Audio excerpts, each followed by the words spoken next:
What's up? That wasn't supposed to happen.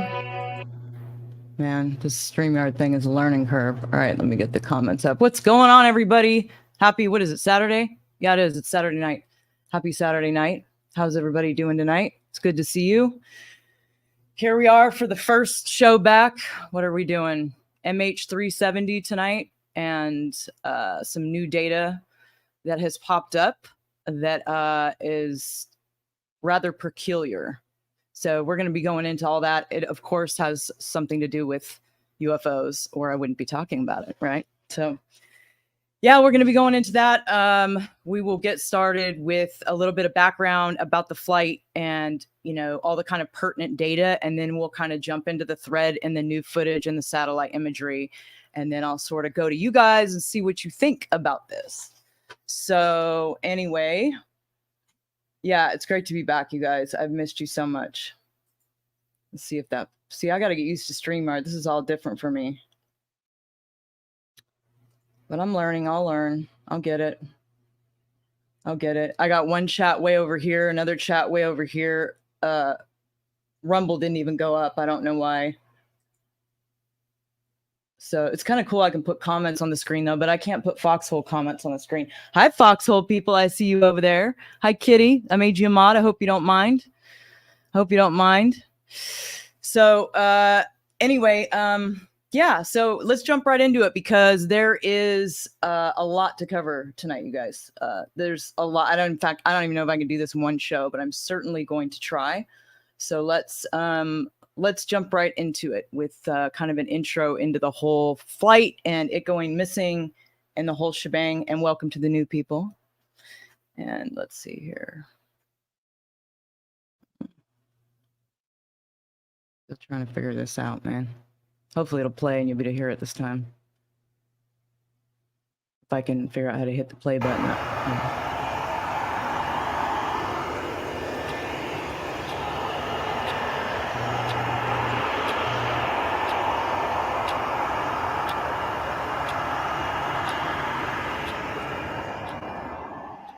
Delivery 18370, good morning. Malaysian 370, standby. At Kuala Lumpur International Airport, a Boeing 777 is preparing for departure. Malaysian 370, request level. 370, we are ready, requesting flight level 350 to Beijing. Malaysian Airlines Flight 370 is a daily passenger flight between Kuala Lumpur, Malaysia and Beijing, China. 370, 32 right of takeoff. Nice. 42 minutes past midnight, Flight 370 is given clearance to depart. On board are Captain Zahari Ahmad Shah, First Officer Farik Abdul Hamid, 10 cabin crew members, and 227 passengers. Control Malaysian 370. Malaysian 370, Lumpur radar, good morning, climb flight level 250. Morning, level 250, Malaysian 370. Malaysian 370, climb flight level 350. Level 350, Malaysian 370. Less than an hour into the flight, the plane is cruising over the South China Sea at an altitude of 35,000 feet. The night sky is clear and the weather is calm. Flight 370 is then instructed to signal air traffic control in Ho Chi Minh, Vietnam, as it is about to enter Vietnamese airspace. The flight controller in Kuala Lumpur says goodnight, with no sign that anything should be amiss. Malaysian 370, maintaining level 350. Malaysian 370. Malaysian 370, maintaining level 350. Malaysian 370. Malaysian 370, contact Ho Chi Minh 120.9. Good night. Good night, Malaysian 370. 1 minute and 43 seconds later, the aircraft suddenly vanished from radar screens at Kuala Lumpur, Ho Chi Minh, and Bangkok. This form of positional tracking depends on a signal being emitted by one of two transponders aboard the plane, and so its disappearance would suggest both transponders ceased to function, or the system was manually deactivated by someone on board. All subsequent attempts to contact and ascertain the whereabouts of Flight 370 are unsuccessful. The aircraft has seemingly vanished without a trace. After missing its scheduled time of arrival in Beijing some 4 hours later, Flight 370 is officially declared missing. And in the wake of that announcement, the most expensive search effort in aviation history is about to commence.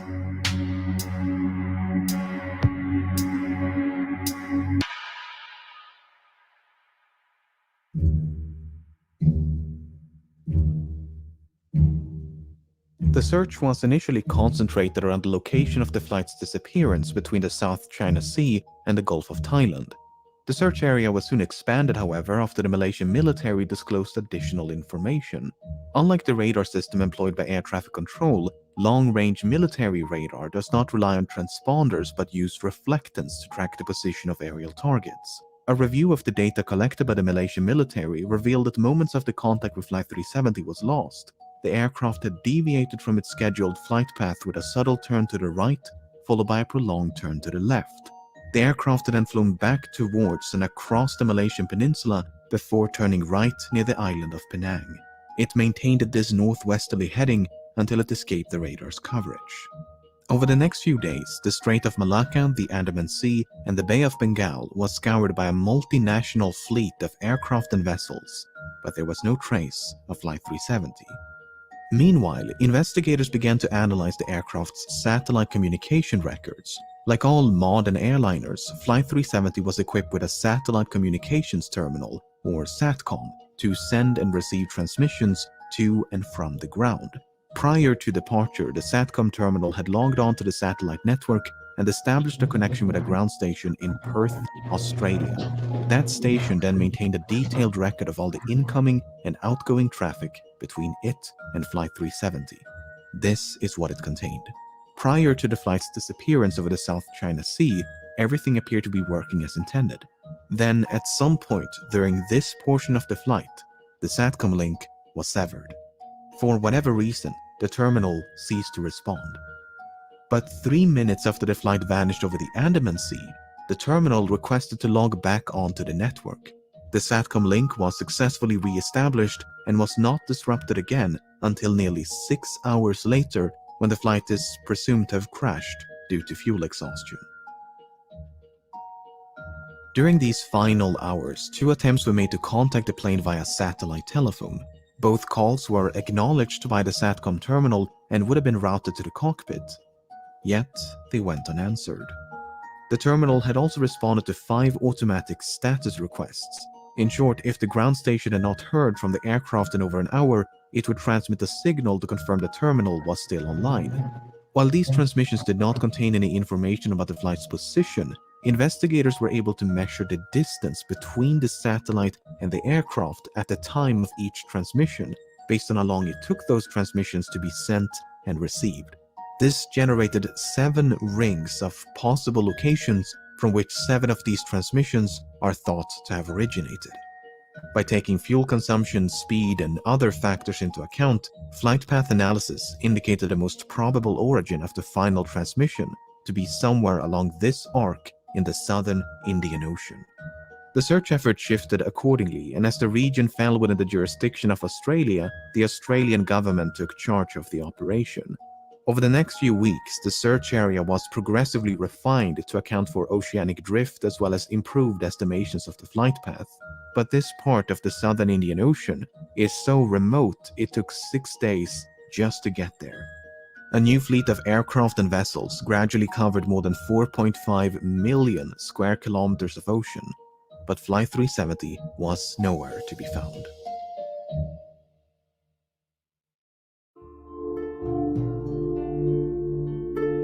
If the impact with the ocean had been sufficiently forceful, it was possible the resulting sound had been recorded by underwater listening devices known as hydrophones. This possibility was investigated, and 4 hydroacoustic monitoring stations had recorded something.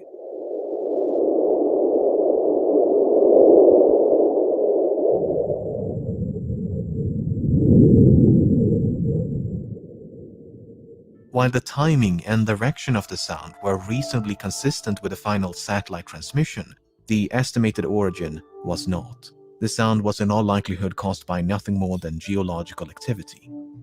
Flight 370 was also equipped with 2 underwater locator beacons which had a battery life of some 40 days, and as the deadline approached in early April, signals with a pulse and frequency somewhat similar to the signal emitted by the beacons were detected at depths of up to 3,000 meters.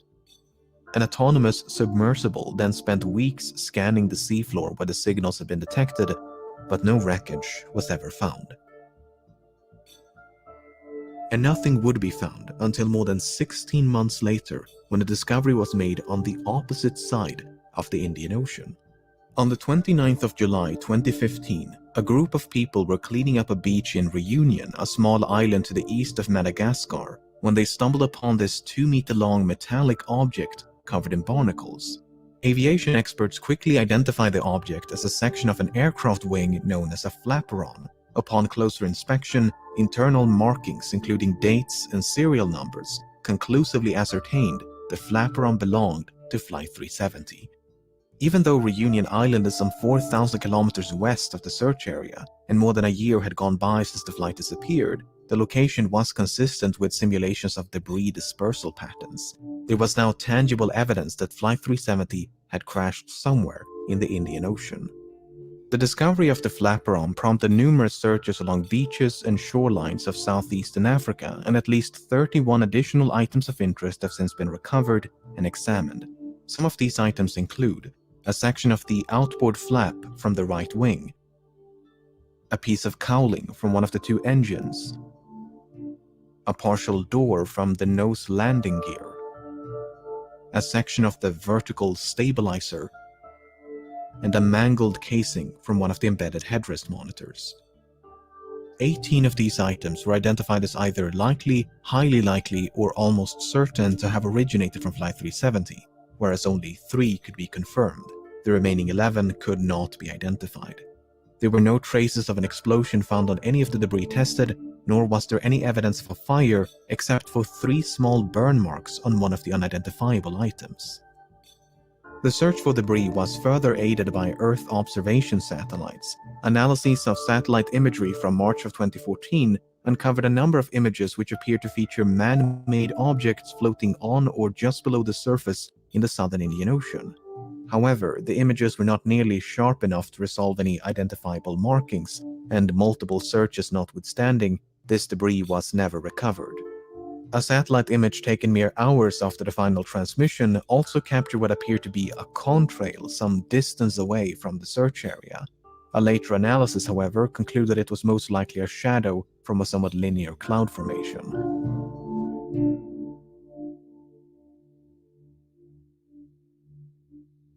The underwater portion of the search continued for months and eventually years before it was finally suspended in early 2017, by which point some 120,000 square kilometers of seabed had been scrutinized.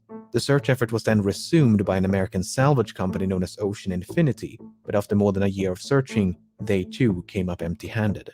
Unless the final resting place of Flight 370 can be located, it may be impossible to determine exactly why it crashed.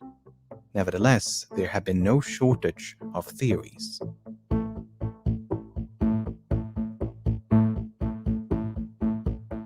On the day of the disappearance, 2 of the passengers raised suspicion as they had boarded the flight with stolen passports, which immediately prompted concerns of a hijacking.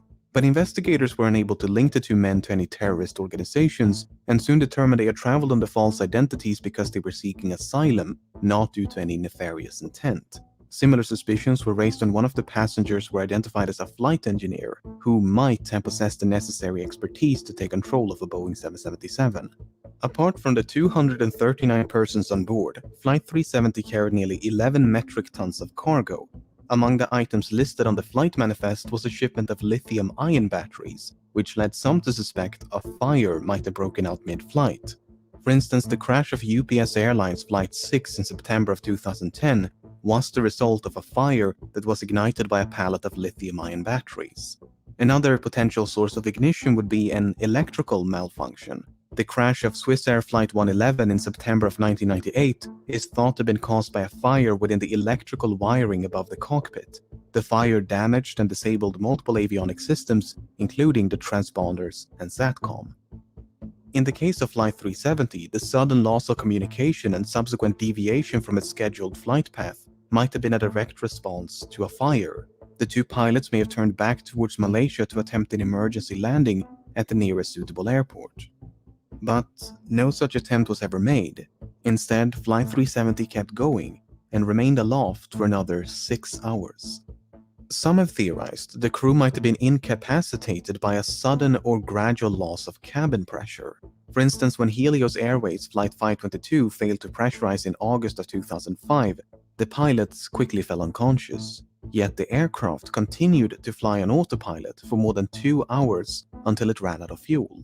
Airline pilots are of course trained for such an event. In the event of cabin depressurization, an automatic system is designed to deploy oxygen masks to give the pilots enough time to perform an emergency descent to a more breathable altitude.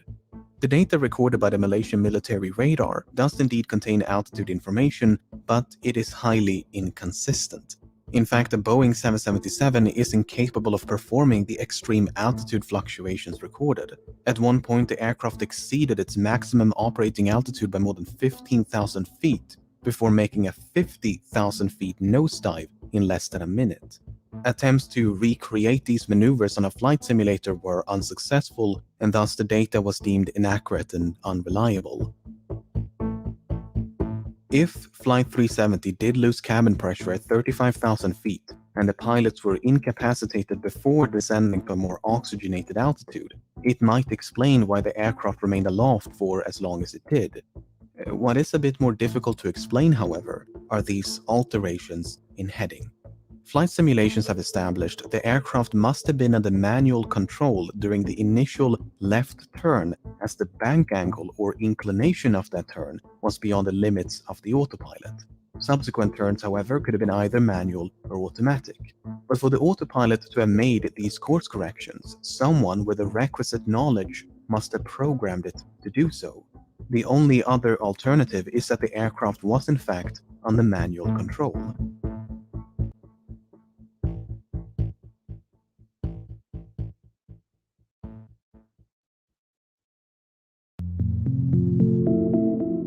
In late June of 2014, several news outlets reported that a special investigation had identified the captain of Flight 370 as a prime suspect. A search of the captain's home had uncovered a flight simulator which supposedly contained a suspicious route which ended in the southern Indian Ocean. At the time, there was no official acknowledgement that such a route had been recovered, and a lengthy public report issued by the Malaysian government in 2015 made no mention of such a discovery. Then, in 2016, confidential documents pertaining to a forensic examination. For any of you that just might be rolling in right now, what we're covering right now is missing flight MH370. We're going into a little bit of background about the flight, all the things that have taken place since it happened, and kind of getting everybody up to speed and refreshing their memory with that before we go into this satellite data and some other things that someone posted. And it's very peculiar stuff. It alludes to the fact that there could possibly be a UFO connection with MH370. Anyway, I will show you guys what I'm talking about as soon as we're done getting caught up here. So I will go ahead and finish the video. There's not much longer on the video, just a little bit longer. Conducted by the Royal Malaysia Police in May of 2014 was leaked to the media. These documents made it clear that such a route had not only been recovered, but thoroughly examined. Soon thereafter, the Malaysian government confirmed the existence of this simulated flight path, and this is what it looks like. It should come as no surprise that many regard this as damning evidence of premeditation, but according to investigators, it is not quite so evident. The data recovered consists of 7 coordinates, 2 in Kuala Lumpur, 2 in the Strait of Malacca, 1 in the Bay of Bengal, and 2 in the southern Indian Ocean. The data was reconstructed from a file that had been automatically generated and saved by the simulation software a month before the incident. However, it's not clear whether the coordinates originate from the same flight session. In other words, it might not be correct to simply trace a continuous line between these 7 coordinates, as they could be from separate sessions. The forensic examination by the Royal Malaysia Police simply concluded no activity captured conclusively indicate any kind of premeditated act pertaining to the incident of MH370. Even so, the similarities between the simulated route and the presumed route of Flight 370 directly influenced the search operation. Australian investigators considered the possibility of someone deliberately extending the range of the flight by gliding the aircraft off the fuel exhaustion. If so, the plane could have traveled an additional 200 kilometers. Alternatively, the range could have been reduced by a controlled ditching prior to fuel exhaustion. While ultimately deemed unlikely, these two scenarios did affect the search effort. If the captain steered Flight 370 off course with the intention of crashing in a remote part of the southern Indian Ocean, his motive is an even greater mystery. Zahari Ahmad Shah was 53 and married with 3 children. He had more than 18,000 hours of flight experience and a spotless track record. Investigators found no evidence of financial issues, and his monthly expenses before the disappearance indicated nothing unusual. He had no history of mental illness, nor had he displayed any recent changes in lifestyle or behavior. He was raised on the island of Penang, which has led some to speculate the flight's second turn to the southwest of Penang was the captain getting a final view of his hometown. Some believe a hijacking could have been politically motivated, as Zahari was an avid supporter of a democratic opposition leader who was sentenced to 5 years in prison mere hours before Flight 370 took off. Others point to unconfirmed reports of marital issues, but this is contradicted by the official investigation and disputed by family members. The only real inconsistency noted by the final report is that the captain failed to repeat the assigned radio frequency during the last verbal communication. Malaysian 370, contact Ho Chi Minh 120.9. Good night. Good night, Malaysian 370. It would have been standard procedure to repeat the assigned frequency, as the captain had correctly done a few minutes prior. 370, contact Lampu Radar 1326, good night. Alright, 1326 Malaysian 370. Whether this omission is indicative of anything but a mistake is anyone's best guess. By all accounts, Captain Zahari was an affable and well-respected pilot who was passionate about aviation, as evident by the photos and videos he shared on social media. Hi everyone, this is a YouTube video that I made as a community service after learning. The co-pilot was found to be even less conspicuous. Farik Abdul Hamid was only 27 and due to marry a fellow pilot. He had nearly 3,000 hours of flight experience, although only 39 hours in this type of aircraft. Much like Zahari, Farik had no financial, mental, or interpersonal issues of note, nor was there any evidence of conflict between the two of them. Some questioned the plausibility of a pilot-instigated hijacking due to the apparent lack of interference by the other pilot. Well, when Ethiopian Airlines Flight 702 was hijacked by the co-pilot in February of 2014, he did so by merely waiting for the captain to take a bathroom break before locking the cockpit door behind him. The co-pilot was then free to divert the Italy-bound flight to Switzerland to seek asylum. The only noteworthy piece of evidence in regards to the co-pilot of Flight 370 is his phone. You see, when the confidential documents were leaked, they also confirmed another long-circulated rumor, namely that a cell phone tower had briefly established a connection with an iPhone 5S belonging to the co-pilot as Flight 370 approached the island of Penang. According to investigators, it was not a phone call as has been widely reported by the media, but merely an automatic location signal. Why this information was omitted from public reports, we may never know. So what is one to make of all of this? On the one hand, the simulated flight path seems suspicious. On the other, it is difficult to cast any substantial doubt on either of the two pilots' character. It is equally difficult to deny a hijacking is consistent with the available evidence. Then again, we're missing some quite major and literal pieces of evidence. The final report issued by the Malaysian government in 2018 could not attribute the loss of communication nor diversion of Flight 370 to a malfunction. Instead, it is believed that someone manually manipulated the aircraft and its systems. For instance, investigators believe SATCOM was manually disabled by a sudden and prolonged interruption of power. Then, once power was restored, the terminal simply rebooted. Likewise, the alterations in heading are believed to be the result of manual inputs. With that being said, the uncertainty of these findings are repeatedly emphasized due to the limited evidence available, and the report does never explicitly state the flight was hijacked. In fact, no real conclusion is reached. Both the Malaysian and Australian government agree that Flight 370 crashed in the southern Indian Ocean, but that the cause is indeterminable without the wreckage, the location of which has managed to elude some of the foremost aviation experts in the world, as well as an impressive arsenal of cutting-edge technology for more than half a decade. Authors, aviation experts, and independent investigators have all chimed in to offer their own thoughts and theories as to the nature of the crash and the location of the wreckage. Some believe there was no crash, but that the aircraft was shot down by an American naval base in the middle of the Indian Ocean. The satellite transmissions were then supposedly forged as part of a massive cover-up. Others believe the aircraft turned right towards India and traveled as far north as Kazakhstan, completely undetected. Debris was then supposedly planted along shorelines of southeastern Africa as part of a massive cover-up. Another theory suggests the aircraft was remotely hijacked and controlled by someone on the ground. While Boeing and other companies have experimented with technology that would allow for an aircraft to be remotely controlled, no commercial airliner is known to be outfitted with such a system. On the less conspiratorial side, the assumption that Flight 370 flew in a straight line and at a constant speed after turning left towards the southern Indian Ocean might simply be incorrect. In early 2018, a French team of independent investigators proposed an alternate flight path, whereby an attempted landing on Christmas Island led to a crash site much further north than the region identified by the official investigation. While a surface search of this area was conducted about a week after the disappearance, the underwater phase never reached this far north.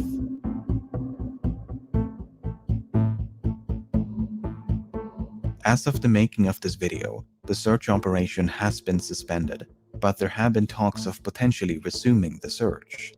For now, it seems, the vanishing of Flight 370 will remain a mystery. All right, so basically to kind of synopsize that, and we can kind of talk about it for a second, there's no clear understanding of what happened. You know, they found only two of those plane parts have been confirmed to be from MH370. The rest of them, they suspect, but they don't know. All right, so let me show you something here. First, let's see, what should we do first? All right, let's... yeah, let me show you this first. Hold on just a second. Let me move this over here, this screen over here, and make this bigger. Okay, so here's a graphic of those rings, right? I'm going to show this on the screen real quick first. Here's a graphic of those rings, right? So the ship, I can't point to it, but the ship should be somewhere on the right side of that ring pattern, okay? And that's where they've done the searching. Now I'll show you exactly where they've done the grid. I thought this was kind of cool when I came across this. Let me minimize that. All right, so here is, I got a video of the grid, which I thought was kind of interesting.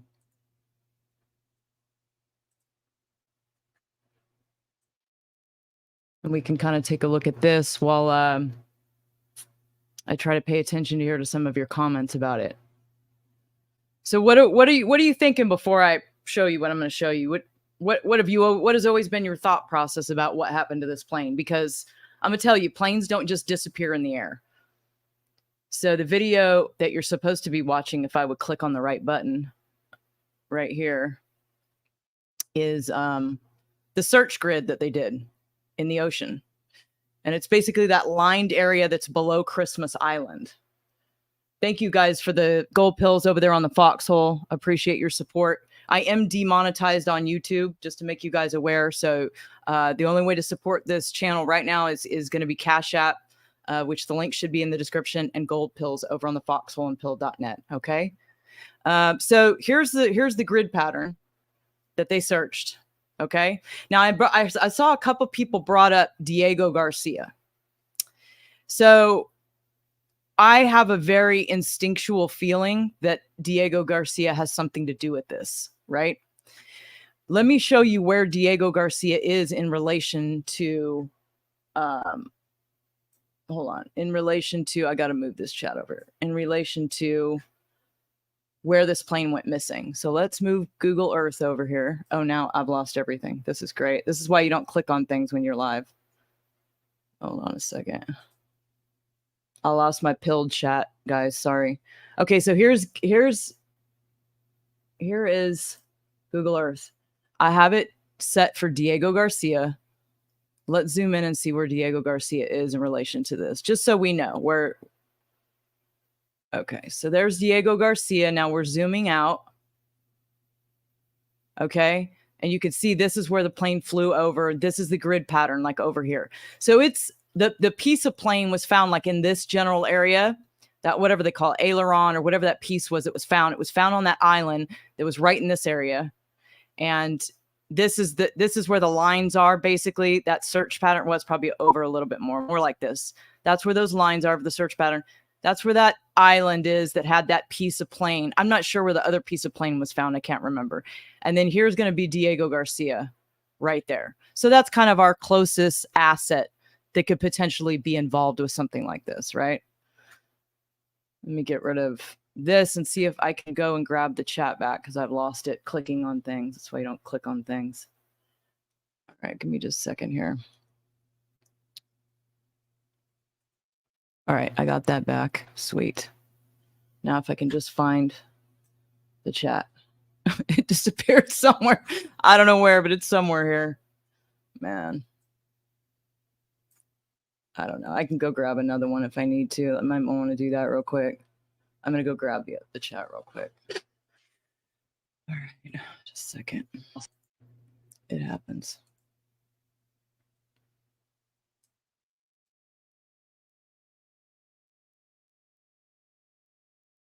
Okay. I'm going to put that back over there. Now I can see the chat again over on Foxhole.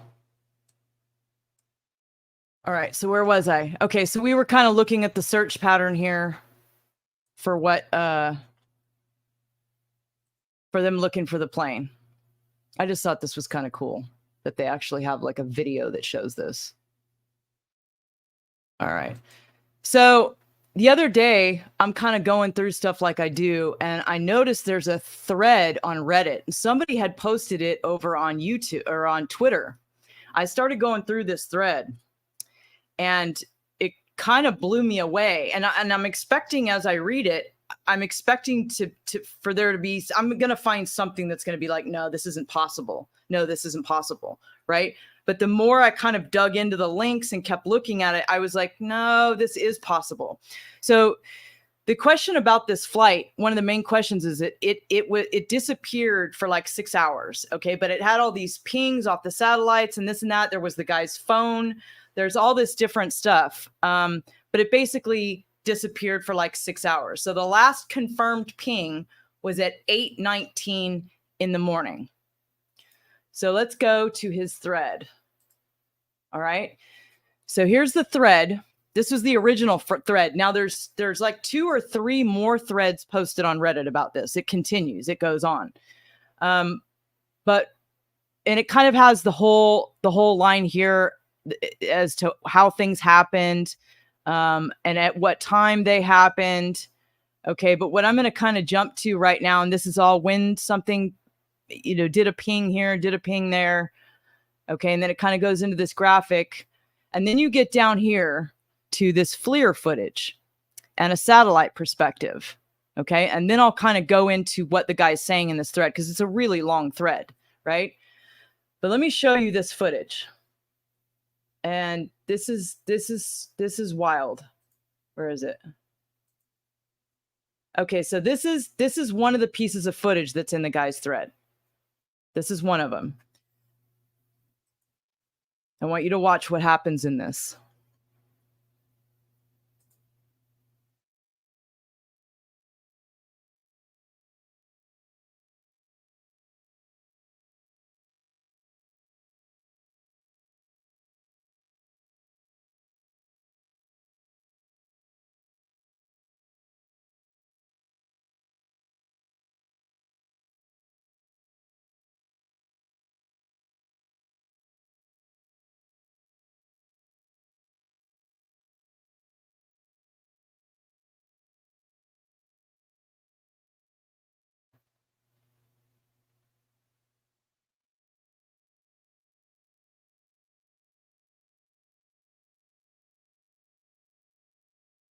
See, those three things are circling that plane.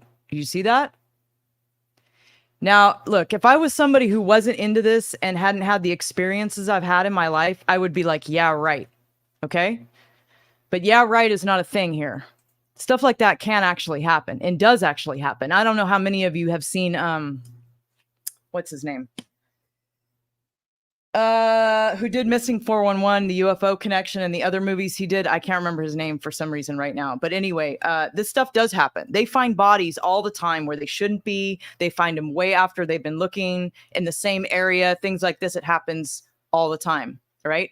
The weird thing about this case is we saw it happen with an airliner full of people, which is just wild because why would you do that? Why would you kidnap an airliner like that? But it happened. Okay, so now I'm going to show you the FLIR footage of the same thing. And then I'm going to show you this footage side by side. So let me pull it up. Where's the FLIR footage?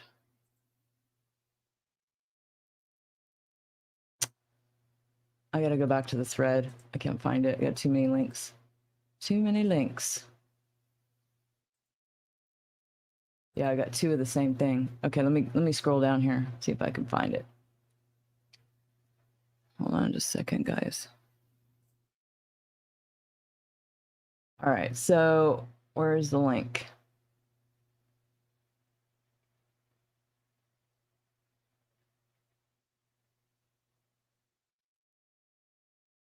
That's not the right one. This one. Okay, here's the FLIR footage. And then there's a side-by-side comparison of the two.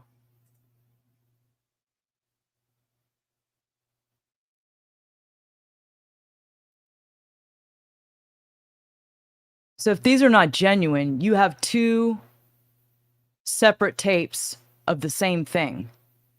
And I'm going to show you both of them side by side.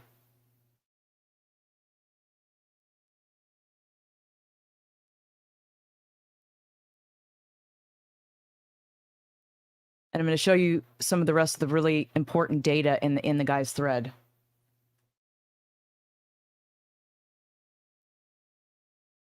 So if this is that flight, if it is indeed that flight, what are those ships doing?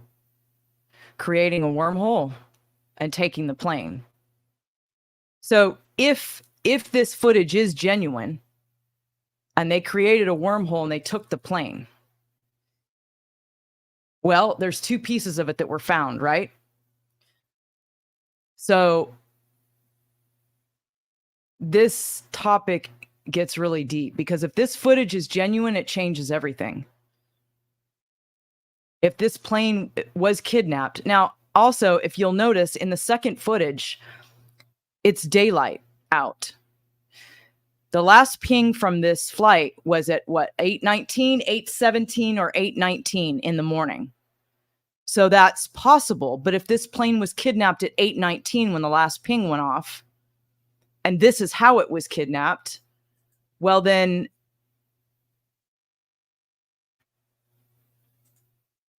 hold on just a second.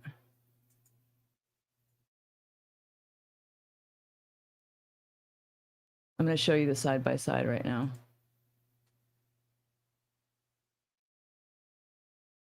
Okay, now here's both videos side by side. I'm going to make this as big as I can. Hold on. Let's start at the beginning.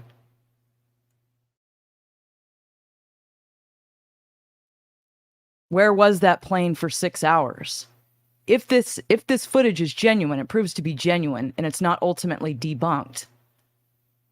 Where was the plane for 6 hours?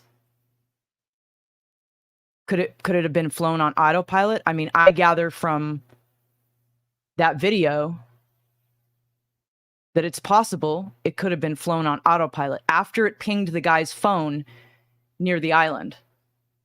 That the rest of the time it could have been on autopilot. Now, why would you fly if you're going to do something like this? Whatever malevolent force kidnapped this plane, whether it was us or someone else, or say something that's not human, why deceive everybody and make it look like the plane is flying for, or the plane was flying for, and if it was flying for another 6 hours, if it was indeed flying for another 6 hours, then what about the passengers? You know, why weren't they making a stink? These very competent pilots weren't making a stink. What, were they asleep? How would you have knocked them out? I mean, in this circumstance, if this does indeed prove to be accurate, how would you knock those pilots? How would you knock out the pilots and knock out the whole crew? Pressure change. That's what you would have to do to keep it in the air for 6 hours. But why would you do that? See, there's just so many questions with this. Somebody over on the Foxhole said that those orbs could be man-made. They absolutely could. So you're seeing satellite imagery and FLIR imagery, okay? And they absolutely could. Those could be ships. We don't necessarily know that they're UFOs is what they are. So they could be anything. I mean, at the distance that we're looking at it, they could be anything. Even jets look like UFOs at a distance when you see their afterburners in certain light spectrums. So, I don't know. Both of this footage matches up, though. It completely matches up. So, if it's disingenuous, then there was 2 of these things leaked. I don't know. Now let's go into the location of where this stuff is at for a second. Let's go into this guy's thread a little bit, because there's a lot to unpack here in this guy's thread. A lot. But if there's any weight to this, you know, this is something we hadn't really considered with this missing flight. We always thought it went down in the ocean, it ran out of gas, the pilot sunk it into the ocean. These were all the theories going around. Emily over on YouTube says some kind of technology or frequency to make the passengers sleep. That's what I'm thinking. But why? Why would you have it fly for 6 hours and then steal it at 8 o'clock in the morning, 6 hours later? What would be the reason for that? That's what kind of gets me about this. So let's go back to the thread and look at what the guy is saying over here.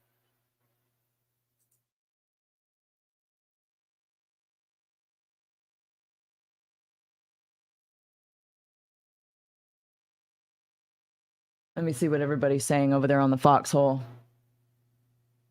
Sheeple says the stealth bomber would have been a UFO in the early 90s. So, Smitten Kitten, how high tech is our stuff? Could we do it as some kind of testing? We absolutely can do it. And you know, I've made this clear a couple of times here where I don't speak about things that I don't know, right? And you could take what I say with a grain of salt, but I'm telling you from experience, we have extremely advanced tech. Now, could we do this? We absolutely could do this. We do have UFOs and they do have cloaking. Absolutely. And, you know, we have a very suspect base not that far away. So could they have, and if they kidnapped the plane and they put it through a wormhole, where did they take it to? And what do they do with the people? Now, it's a possibility, like Keystone had brought up earlier. Why would you pop it through a wormhole, though, if you're just going to take it to Diego Garcia and unload the passengers? So that's the thing that kind of trips me up. So if they popped it through a wormhole, why would you do that? You could theoretically have a few UFOs, create a vortex, create a wormhole on the fly, or maybe it was the location. Maybe that see, there's stargates that can be created, but then there's naturally occurring stargates on this planet. And I think there are people who are aware of when these are going to drop and when and where. So maybe this was a location of a naturally occurring stargate, and that's why it had to be waited till that time to do this. But then again, it looks like the UFOs are generating it. Not that it's a natural, it's not like you see it come out of nowhere and take the plane. Those UFOs are doing something that creates this or makes this happen. It seems as though they opened it up, right? So that's another confusing point. Yeah, the 6 hours is very strange, Emily. I completely agree. It's satellite imagery, Nick. Nick is asking who was following and who filming this. So it's satellite imagery. Let's take a look at the guy's thread and go through some of the information that he's presented here, because there's really a lot of information. So he posts the FLIR footage, then he posts the satellite perspective, the side-by-side and this is a very thorough thread. So to me too, whoever posted this thread, they were doing it on purpose, dropping this information like this. It's very well done. It's very neatly organized. It's very, and I've been looking everywhere, and I haven't seen anybody who's in the field of being able to debunk videos. I haven't seen anybody debunk these videos yet. And, you know, that's not my field of expertise, obviously. But they seem legitimate to me. Now, original video on the Wayback Machine, he's got that archived. Now he's talking about the cloud movement. The clouds actually move, and it is not a simple horizon, I don't know how to say that, vertical movement some might expect from 3D rendered scene object. The clouds are moving realistically. So he's talking about the cloud movement in the videos realistically. We're talking about, and this part, reasons it could be illegitimate, that footage. Are there any reasons or things that can be found that maybe we think that that footage could be faked? Okay. Interesting post from 3D VFX artist about the difficulty of creating 3D realistic movement of clouds. He's got that posted here. Clouds show an accurate illumination from the flash. Another proof that this is not a static background is the clouds are affected by the lightning flash. And here's a cloud demonstration right here that he's got. Matching plane identity. He goes into the matching plane identity. Indisputable match. Plane depicted corresponds precisely to the Boeing 777-200ER model, akin to the MH370 aircraft. So we know that it's a similar plane. Drone depiction. FLIR source appears to be a General Atomics MQ-1C Gray Eagle with 2 additional camera sensors under the wings. Some of the credibility questions on this reported footage are that it cannot be from underneath the nose as the camera placement appears. Satellite video location. This is the location of the alleged satellite video based on the GPS coordinates appearing at the bottom of the video. So there's GPS, it's hard to see them, but there's GPS coordinates that appear at the bottom of the video. Here's the GPS coordinates. The distance between the MH370 flight, last known location, and the satellite video location is around 340 miles. So 6 to 7 hours passed between the two. A theory could be that the plane was flying in circles for 6 hours or was just flying without a defined flight course. So here's the last known location. Here's the satellite video location. That's awfully close, you guys. What are the chances? What are the chances? But what about the time? The last ping at 8 something in the morning. Why would it fly for 6 hours like that? That's just so puzzling. What do you guys think?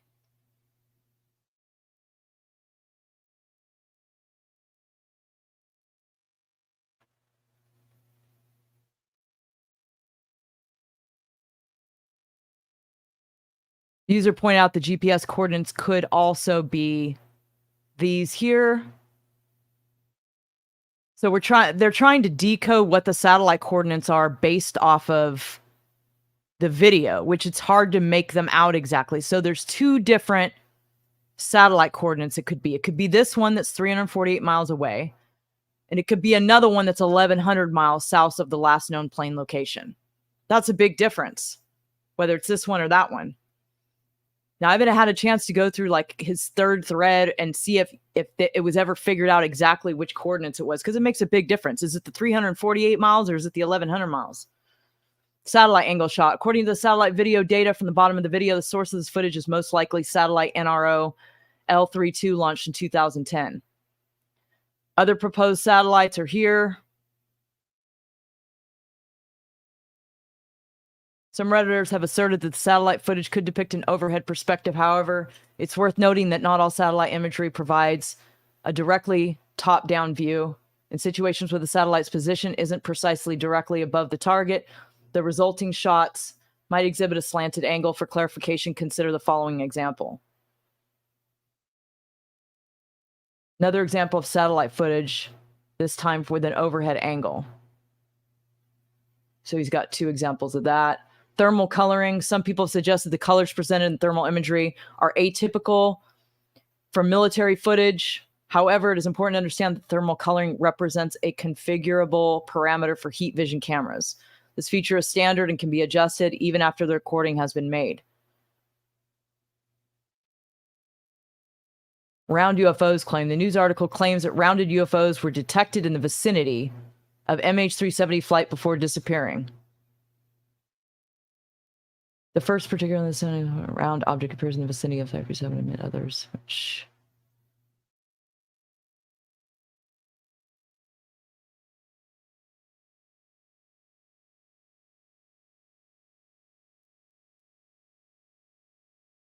Three unidentified objects detected by Chinese military satellites. What is this? Satellites spot 3 large objects near Malaysia airliner flight path. What? Get the out of here. What? When is this dated from? March 12, 2014. What?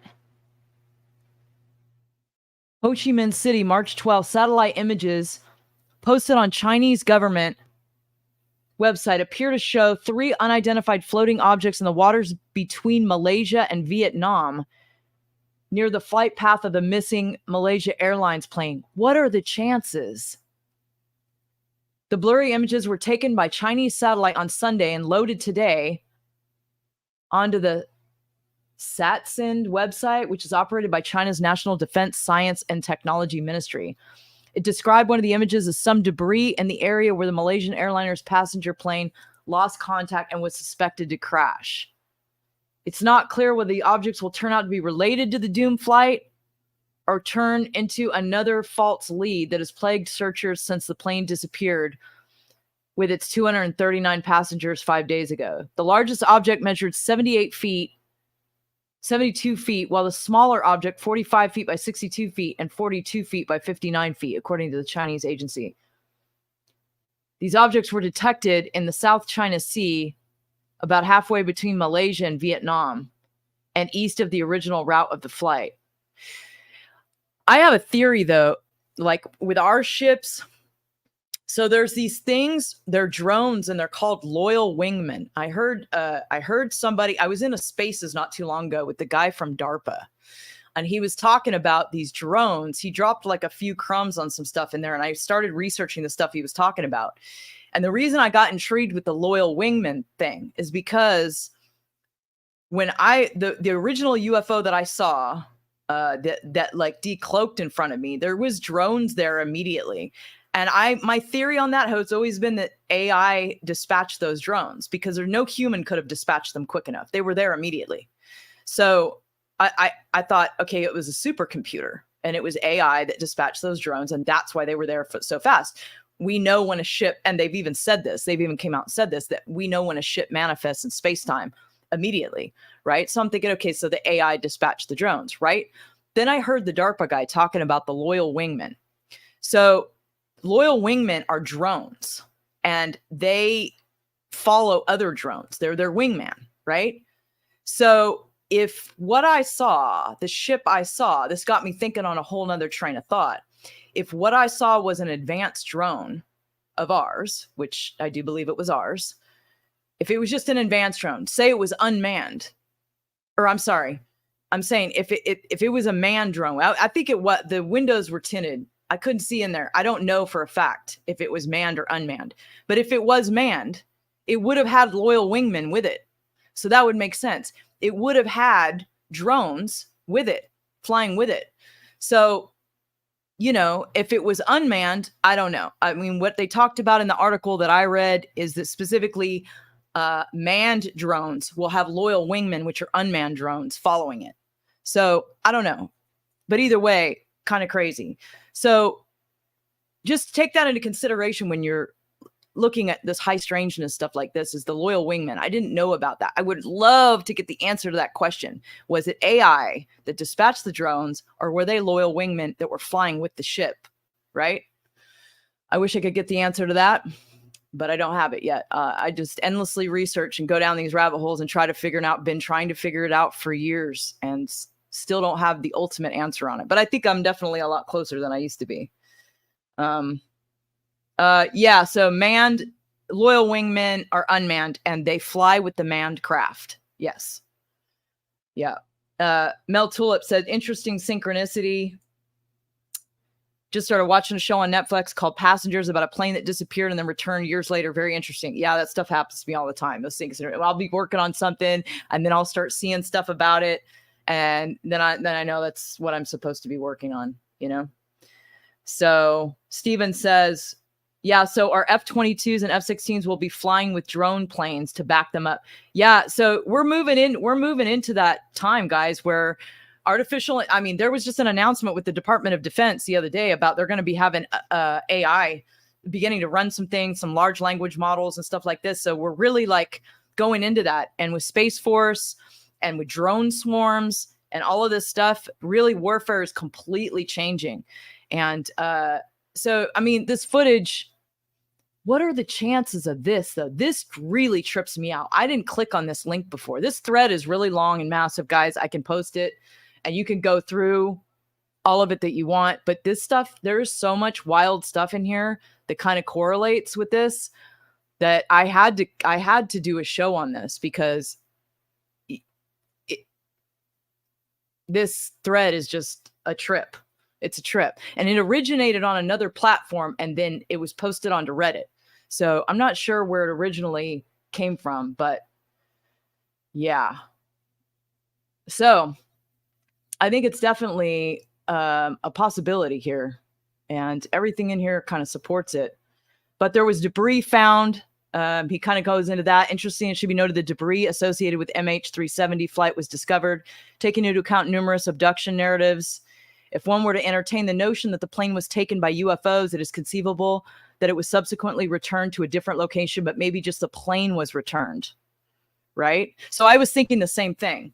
So it's possible that, I mean, if you were going to kidnap a plane, regardless how you did it, if you're going to kidnap a plane, you would want to drop a few pieces of it. Say it was landed somewhere or taken somewhere. You would drop a few pieces of it in the search area so that people were thrown off, you know? So that makes very logical sense.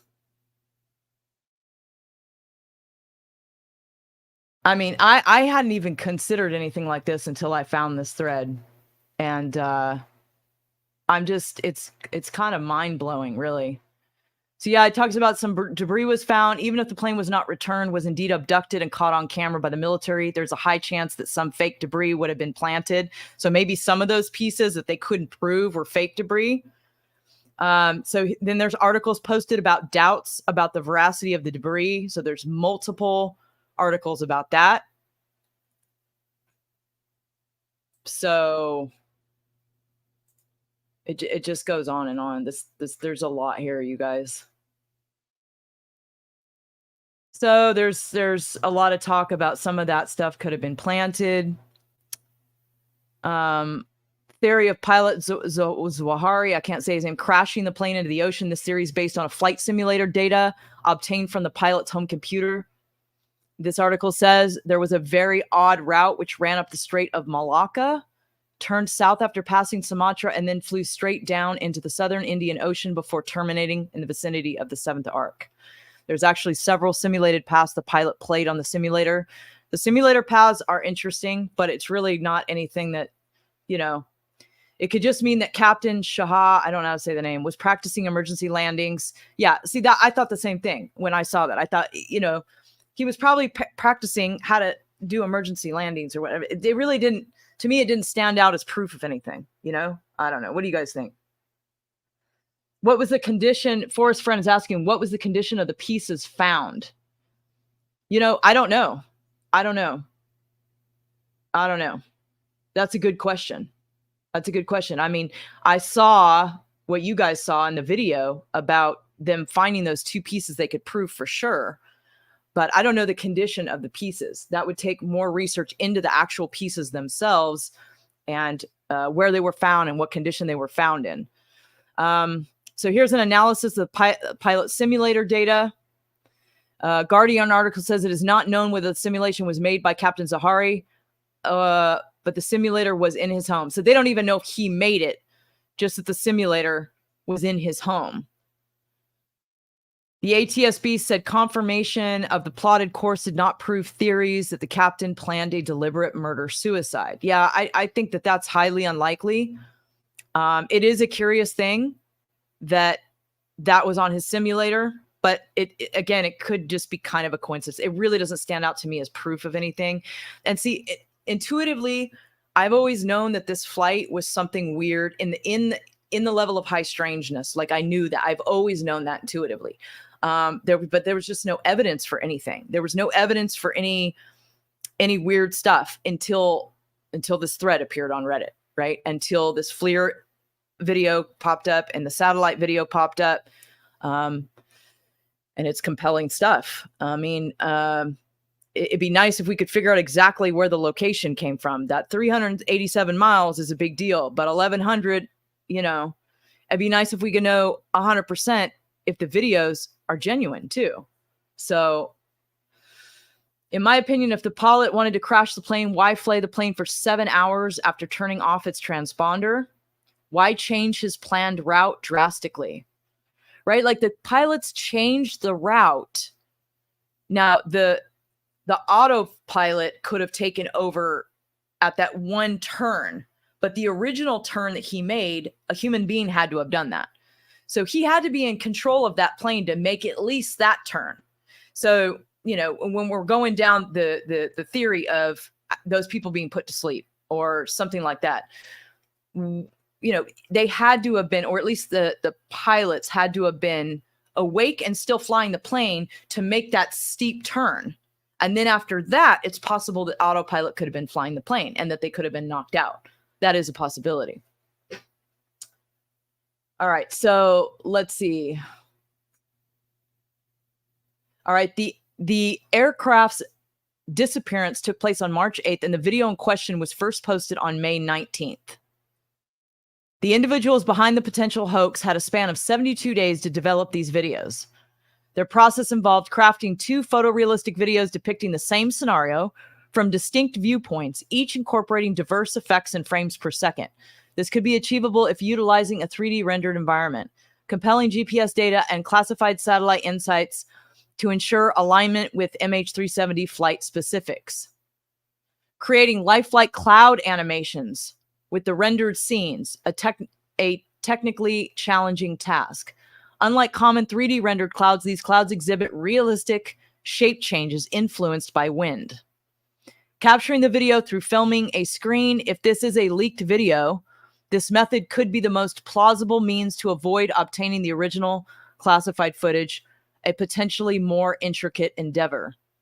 Designing software capable of manipulating the mouse pointer to dramatically alter GPS coordinates while panning across the screen, subsequently capturing the changes. This intricate fabrication process suggests a meticulous endeavor, prompting us to consider its implications with a nuanced perspective. The disappearing effect is crappy in the thermal video. The teleport effect in the thermal video doesn't look very good, and I agree with that view. Considering the amount of work put into making this complicated hoax, you'd think they would have tried harder to make the disappearing part look more believable. You remember what I told you guys, or I brought this up last night about high strangeness, weird stuff looks fake. It looks like a cartoon. And this is what throws a lot of people off. When you get stuff like that on tape, the rare times that it happens, it looks fake, right? I'm trying to think of a good example of something. The Norway spiral. So, did you guys see the Norway spiral that happened when Obama was in office, right? So they put this spiral in the air, right? That looked fake. It looked like some kind of projection, or what is that? You know what I mean? Stuff like it kind of does look fake. Stuff like that. Pictures of stuff that isn't designed to be caught on camera, it has a tendency to look fake. Or when you're dealing with things leaving this reality dimensions, things like that. I've never seen a Stargate open up in front of me, but just from the things I have seen, well, I mean,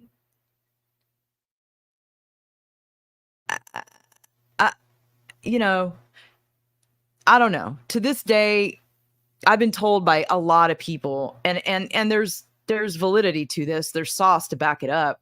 I've been told by a lot of people that first ship that I saw, it just decloaked. It turned off the cloaking in front of me. Okay. But I thought at the time, being totally ignorant to this kind of stuff, I thought it, the only thing that my mind could understand, because it went from like the point of light, right? Just instantly to a ship, boom. You know, there was no, it just went from a point of light. It's so hard to pull the memory now. It fades and starts to fade and fade over time. But it was a point of light, and it went from that point of light. It didn't move, and it just, boom, it was just there. So maybe there's a possibility that that's what I saw. I don't know, but it's not like there was some big hole around it that just warped and stuff. It wasn't like Stargate and there was like watery stuff, you know. But I try to take into consideration other people. So it probably did decloak, you know, and I try to listen to other people's experiences. Of course, I take things with a grain of salt. But if you hear enough of the same thing long enough, there might be some weight to it, right? I don't know. Has anybody in the audience ever seen a Stargate open in front of them that they know for sure that's what they saw? You know, who knows what it looks like? I don't know. Who knows what it looks like? I don't know. It'd be nice if we could see that, right? Amethyst Cat brings up holograms, and somebody else over on YouTube brought that up too. Yeah, I've seen holograms, and I knew they were holograms, but I'm also very tuned in. You know, I'm way more tuned into the spirit. I don't know how to define this or put this into words. I'm very tuned into other aspects of this experience other than the ones that are commonly understood by those in it, if that made any sense. So I'm like, I can sense cloak ships. I can sense pressure changes. I just can sense things. I have a very strong sixth sense. I can feel things. And so I would say I feel into things. I look at data and I analyze data. I always have, but I feel into something first. I feel into, it's just like with, when you have experiences with ships, to me, I'm never afraid, even though I know there's malevolent beings out there. I'm never afraid because I tune in and I see how I feel. And if I feel really good and I feel love vibrate, I'm not afraid of what I'm interacting with. I know it's okay. If I get a really dark feeling, which usually comes from our tech, ironically enough, stuff that isn't them, but it's ours. If I get that really dark feeling, then I'll shut it down and I'll go away. I really like, I have a tendency to really tune into things. And, you know, I go off of that. I go off first on my intuition and how something makes me feel. And then I'll go into analyzing data and I'll try to line the data up with my psychic impression. So that's just kind of how I operate in general in life, you know. And the further and further I get away from, I haven't had any contact experiences in a long time. So long now that it's kind of sad. But the further and further you get away from those experiences, that whatever it is that's activated when you have those experiences, like NDEs or contact experiences, whatever that is that's activated, that starts to change you, where you get super tuned in with psychic stuff. And the longer time goes by that doesn't happen, you start to get pulled back into this dimension. And I'm sure there's people out in the chat that can relate to what I'm saying. You get pulled back into this dimension. And the more you get pulled back into this dimension, the less heart-centered you become, because this is a fight here to survive. It's a lot of deception and lying and just crazy stuff. And you have to get out of your heart to survive here. And so the more you kind of reject that and you get away from it, the less tuned in you are to what lies beyond this. you know, is all I have. That's just from my experience. So getting back to the video, getting back to the thread, could that plane have been phased out of here? Sure. Is that what it looks like to phase a plane out? I don't know. If anybody does know, please let me know, because I don't know. You know, and the only experience, like I was saying, that I could have an opinion about that would be that. But I really think, now that I understand our technology a lot better, I really think that that thing decloaked in front of me. I could perceive it because it turned the cloaking off. And that's why it appeared instantaneous to me too. So I really think that's what I was dealing with. But I'm open to the possibility that I could be wrong, or the things people have told me could be wrong. You know, I'm very, very open to that as well. So, so let's continue on in this thread a little bit more. Oh, we've only been on for an hour and 15 minutes. That's not too bad. Okay, so he says the teleport effect in the thermal video doesn't look very good, and I agree with that view. Considering the amount of work put into the making this complicated hoax, you'd think they would have tried harder to make the disappearing part look more believable. So that, to me, says that it makes it more believable. The fact that it looks so hokey, because, like I told you, these kind of experiences tend to look hokey. They just do. I think it's something about the interdimensional element to it. I think this actually makes the video a bit more believable. Oh, he agrees with me. It makes you wonder what this kind of technology really looks like, right? He's just echoing the exact same things I was just saying. Additionally, remember how Guillermo del Toro described his UFO encounter? It was so crappy and it was horribly designed. This is because we're used to slick and cool designs on the sci-fi TV shows. That's exactly right. We're used to the sci-fi TV shows and the movies. But we never really encountered a sci-fi element in real life, and we have no idea what it might look like. And that is absolutely, absolutely correct. It's, you know, I think those pyramid videos are legitimate. Those pyramids that were filmed over the Kremlin and over the Pentagon, I think those were completely genuine. And those look kind of a little bit cartoonish, a little bit weird to just see a giant pyramid sitting over and you got to wonder, like, why weren't they shot down? If those were genuinely sitting there and that footage is genuine, why weren't they shot down? Who allowed them to sit above the Pentagon like that early in the morning? Which makes me think, and, you know, if you go down that thought process of why weren't they shot down, who was piloting those things that we didn't even shoot at them? You know, that's it's easier to just digest that, okay, they're fake. They're fake videos, because that's much easier than having to ponder the question of, if they're real, why did we not shoot at them? Because clearly whoever was piloting those things, if that footage is genuine, then they were more in control than we are here. And that's, you know, honestly, that's what I think ultimately where we're going to find that this stuff goes when we get down this rabbit hole. Eventually, we're going to find out that we're not in control. And that's why we've been lied to for so long, because we're absolutely not in control here. And we've probably been back engineering their tech and trying to catch up so that we have a fighting chance. You know what I mean? Against what we're dealing with. You know, so, and I absolutely do think people are kidnapped all the time here. So I don't mean to scare you guys or put negative thoughts in your head, but I do think there's negative elements here that all these missing children, these aren't human beings doing this, in my opinion. So some of them, yes. But that's another complicated topic. Human beings doing it. I think those human beings are subjugated under some sort of rule and are in submission to another force or class of beings who are ultimately in control. And maybe they worship them, something like that. But that's what I think we're dealing with. And I think ultimately those folks are in control, not us. And that's why people just go missing, planes just go missing, children just go missing, and nobody has any answers for it.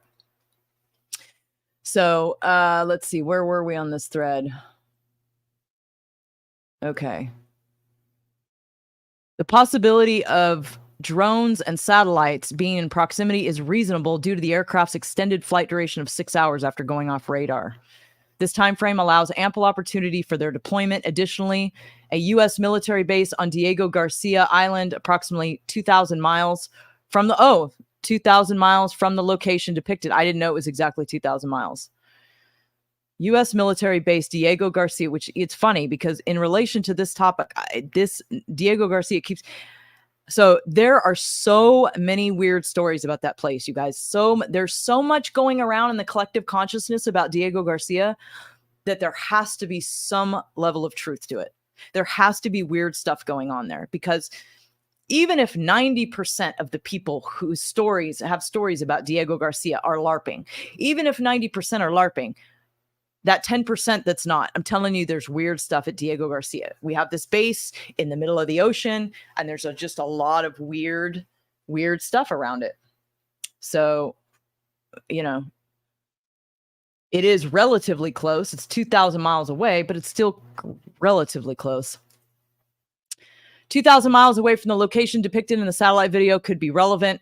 Apparently, there are also two major training missions going on in the area, Operation Cobra Gold and Operations Cope Tiger, involving joint U.S. Indo-Pacific military exercises. Why does the satellite footage show daylight when the plane lost contact at 2:20 a.m.? Now, I don't understand this. I thought it was 8 something in the morning. So am I getting my time zones messed up? It's important to consider that the final Inmarsat ping occurred at 8:19. What is MYT? Oh, that must be 2:20 a.m. in that location. This indicates the aircraft was still in flight at that time, transitioning into the daytime hours. Wait, I don't understand that. If it was 2:20 a.m., what is 8:19 MYT? What is MYT? I need to look this up real quick. Give me just a second. MYT. I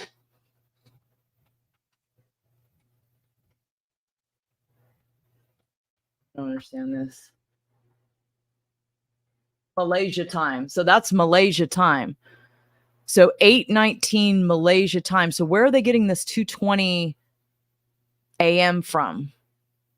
Satellite footage shows daylight when the plane lost contact at 2:20 a.m.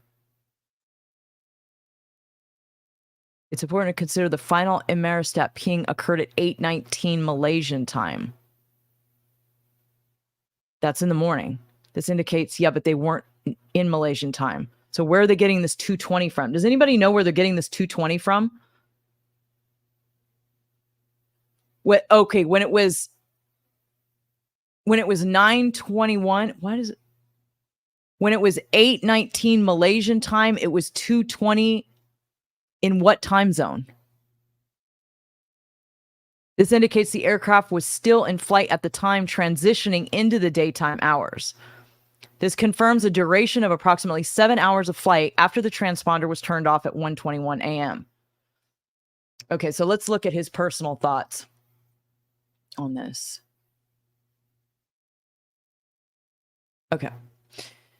After seeing many fake computer-generated images before, one thing that usually stands out is a noticeable oddness that makes you doubt them right away. But this specific case is different. For me, a gut feeling makes me think these videos are real. That's what I think too. And somebody just dropped them. It's like, I don't know who or how, but it's like somebody just dropped them, you know? You may say this video is too crazy to be true, but folks, we are already in crazy territory. Remember a guy named David Grush claiming we have non-human craft and non-human bodies for 90 years? Yeah, nothing sounds so crazy anymore. So, yeah, I mean, I can tell you it's not out of the realm of possibility that 3 UFOs could surround a plane, open up a wormhole, and make it disappear. Totally not out of the realm of possibility. Especially for non-human intelligence. For us to do it, I still think it's possible. I still think that's possible. We're 2,000 miles away from Diego Garcia. You know, all the facts we talked about tonight, 6-7 hours it was flying around, you know, most of which could have been done on autopilot, you know. So, you know, VPXM says if it was real, it was planned. Yeah, it had to have been planned. And there's some puzzling things on this. So there's another thread. Let's take a look at that other thread real quick. Let me take a look at some of the comments real quick and see what people are saying. Thumper Rose says maybe the last contact versus the final ping are two different times.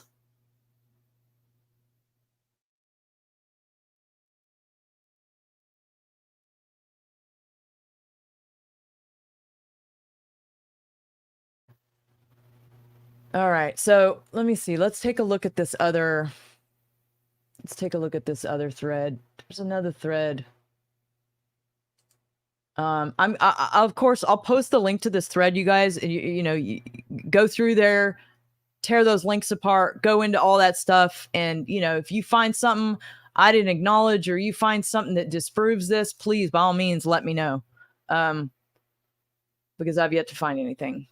So this thread right here says this is part 3. I don't know where part 2 went, but this is part 3.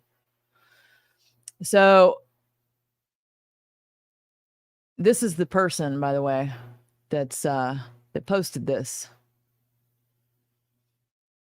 The Ultimate Analysis Airliner videos and the MH3 part 1, part 2 airliner videos, a piece of the puzzle probably nobody noticed. Let me see what this stuff is. Airliner videos and the MH370 flight connection. I've decided to create a new post that brings together a comprehensive overview of insights gathered from the various Reddit discussions on the airliner videos. My goal is to continuously update the post with any new information, findings, or analysis that come to light. In light of the suggested creative post, I'd like to share the original comment that sparked the idea. This seems like the original post 4 days ago. That's the original thread. That has to be the original thread. So what's this?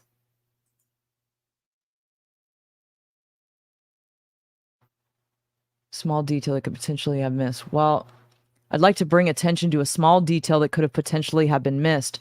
While it might not necessarily yield significant results, it could also serve as a significant clue regarding the authenticity of the video. So the first satellite video was first posted by a user named Regicide Anon. So it was posted by an Anon on YouTube on May 19, 2014. This is the original link from the web archive. Both user and video are no longer available on YouTube. The video description said, received March 12, 2014, posted May 19, 2014, source protected. Almost a month later, the same user received the second video, the FLIR thermal one, apparently filmed from a UAV.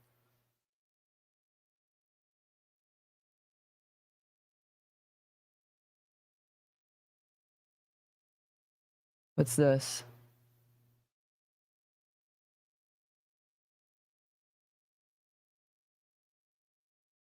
This is where it was originally posted. What is this site? What is this site? Hold on a second. What is this site? Let me zoom in on it.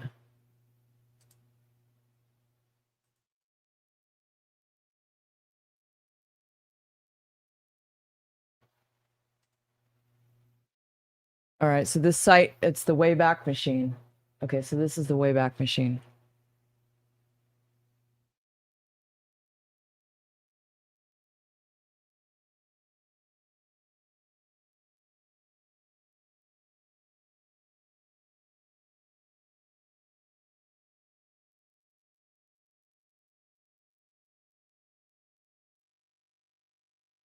Okay, so there's the footage on the Wayback Machine. So this user has obtained classified military footage from a confidential source. Why was this seemingly ordinary YouTube user chosen to receive such a highly classified video instead of it being sent to a prominent media organization? It seems that a few days later, this YouTube user received yet another video, a third one, which also originated from a confidential source. Is this source the same as the one for the previous two videos? UFO sighting, impossible maneuvering. by the original Regicide Anon. Received on June 16, 2014, posted on June 18, 2014.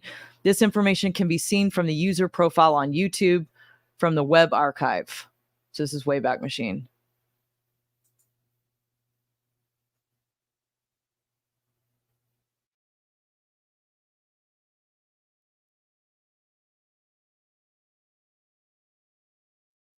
This guy has links to back up everything he says. Unfortunately, this video is not archived, so it can't be watched. However, if there is a way to locate the video, it could provide more insight into the credibility of this user and the source he mentions. This video had 1,942 views. I am sure someone should have more information. Additionally, there are more videos on this user YouTube channel, none of which I have been able to find. Finding any other videos could also shed some light on the case. Please ensure that the topic remains active for longer. Video was found on YouTube, which shows the Regicide Anon video thumbnails. Okay. Here is also the Regicide Anon channel information with a contact email. Original poster email can be seen in the above screenshot. One of the videos uploaded by Regicide Anon was found by Fudge Friend. World War II archive footage of flying saucer. Flying saucer flies adjacent to aircraft as it approaches landing strip. What is this? Where does this come from?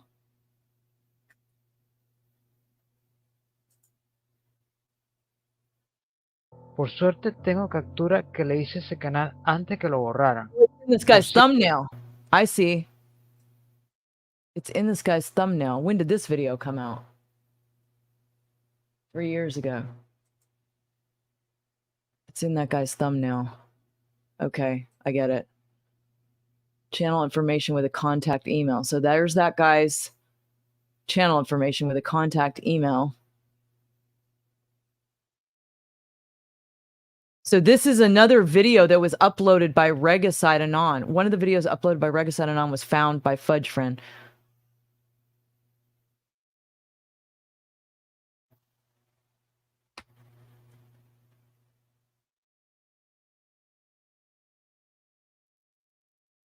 See this, guys?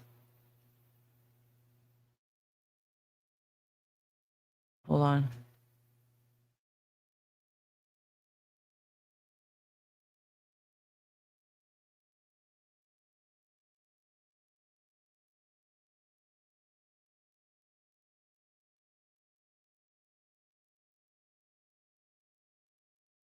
Wow.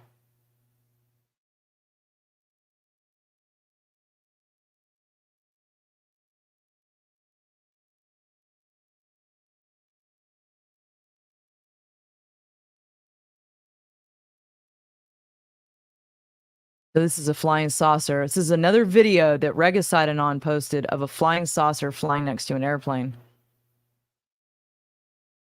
What do you guys think about this footage? You think it's legitimate?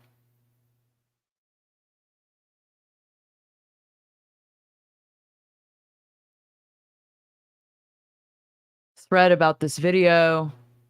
Another thread with new insights here.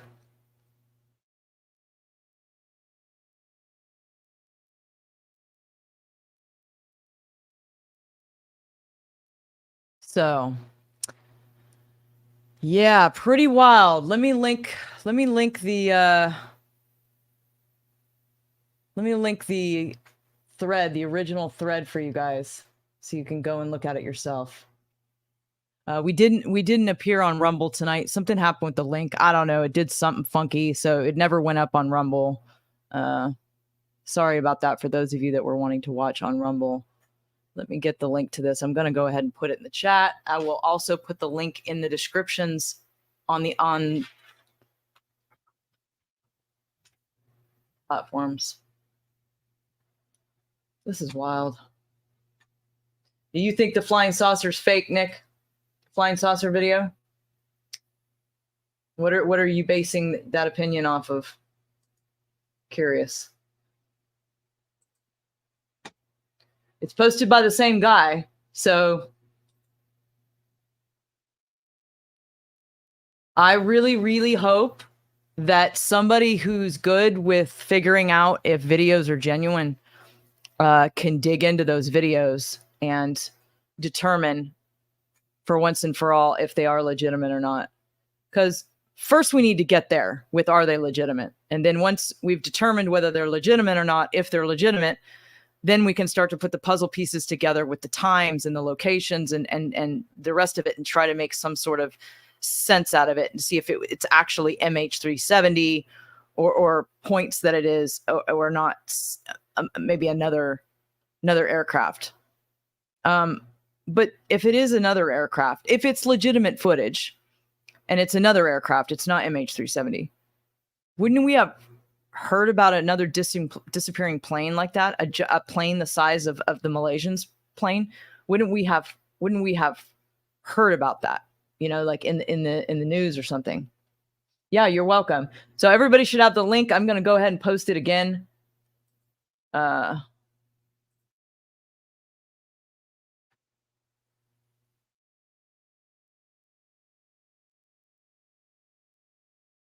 So you guys are, you know, please, if you know somebody, hey, what's going on, unidentified S4?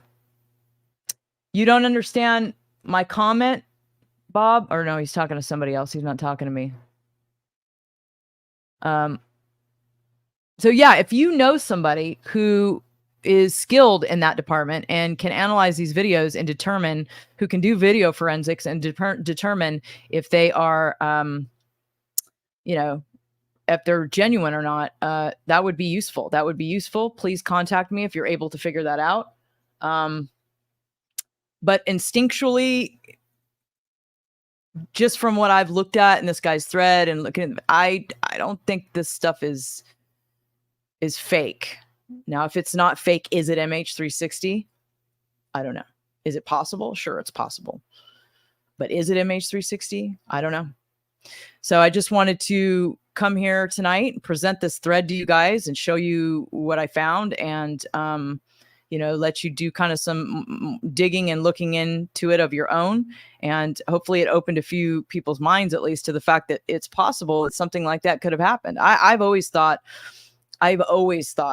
something really weird happened with that flight. I always thought like they put those people to sleep and they landed it at Diego Garcia, and they took whatever they needed and planted evidence.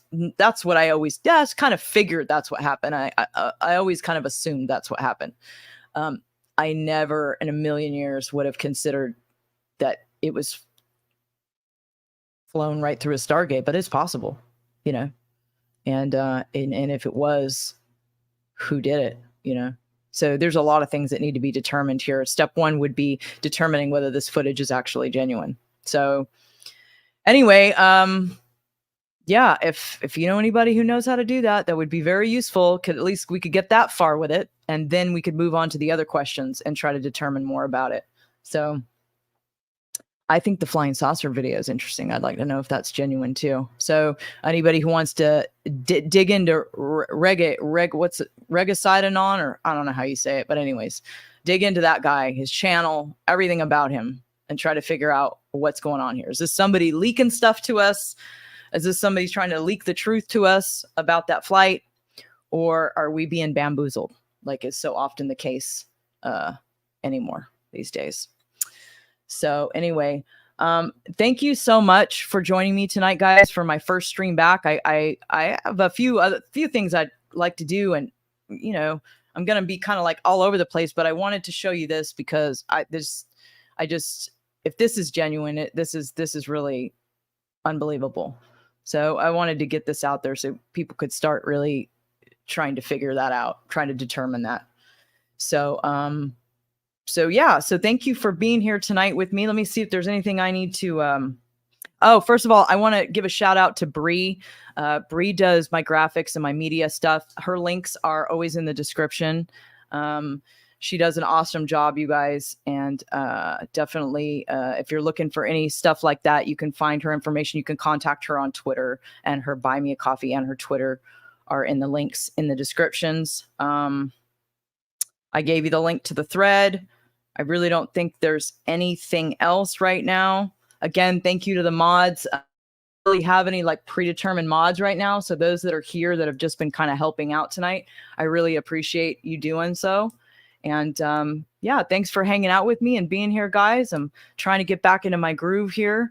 I think I'm not sure what I'm going to do next. There's a few different things that I'm working on, so I'm not sure exactly what day or what exactly it'll be that I do next. But I will definitely post over on Telegram, and I will post on Twitter, and I will try to post on, I'm not very good about it, but post on Facebook too when I do determine what that's going to be and let you guys know. Okay. Thank you very much for the gold pills and the support and just the love and everything. It's great to be back with you guys. And hopefully I will be back again soon with something else. Please keep me updated if you find out anything about this and have any updates for me about it. And on that note, I am going to bid you a good evening.